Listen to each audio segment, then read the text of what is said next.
This is a short video on how to drain the fuel bowl on the 2000 watt digital inverter generator. The product number for the work zone generator is 62007. Now, the main reason why I attempt to drain the fuel bowl is when you're having trouble starting the generator. If the unit has been sitting for a period of time, and when I say a period of time, up to about a month old, the fuel in this bowl down here of the carburetor has a tendency to go off very quickly. And so if you're having trouble starting it, it's well worthwhile draining the fuel bowl of the carby to get rid of any old fuel. So there is two components we use on this. The first of all is a screwdriver, which has been supplied with the unit, and a small tube spanner. We also suggest a small container of something to catch the fuel. Unfortunately, when you remove the screw, which we're about to do, you are going to spill a little bit of fuel because you've got to try and get your bottle in there to catch it, or you can have something underneath here to catch any of the any spillage. It's not a lot of fuel, but if the fuel is off, it will be a darker colour, and it will also have a fairly strong odour. So we drain it until we can see fresh fuel coming through.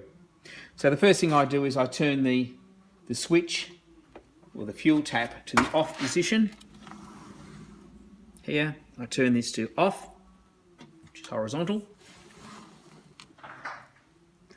And then we locate the tube spanner, like so, onto the screw. Now, the screw, there's two screws on the bowl. There's one right in the very, very middle at the bottom, and there's one up on the side a little bit. It's the one on the side we remove. We do not touch the one in the centre.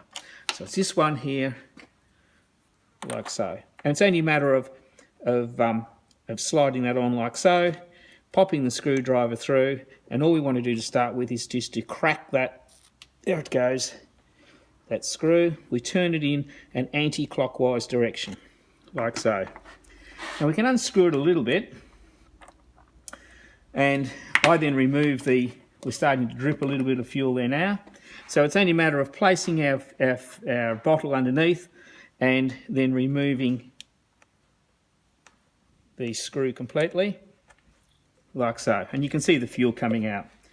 So then what I do is, we've got the tap off, I then turn the tap on, and you can see then the fuel is running through and into the bottle. And I let that run a little bit until I'm sure that we've got good fuel into the bowl. I then turn it off at the tap, right, and the fuel will stop.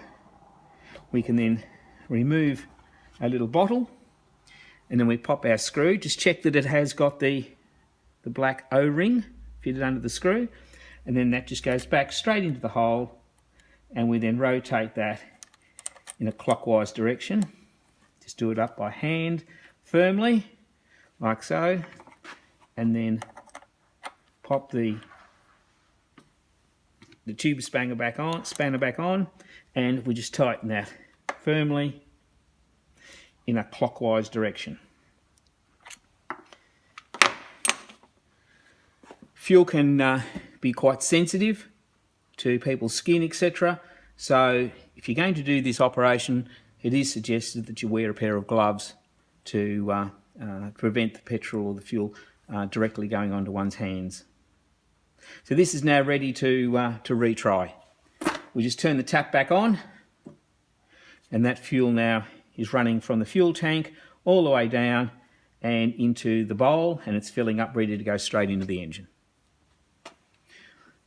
When your fuel has gone into the bowl, which is now, just make sure that this has been firm enough that you've got no fuel leaks around where you've just removed that screw. If you have got a leak, you may have to just tighten it up a little bit more, or you may have to turn the fuel off, remove the screw, and check that your O-ring is in place.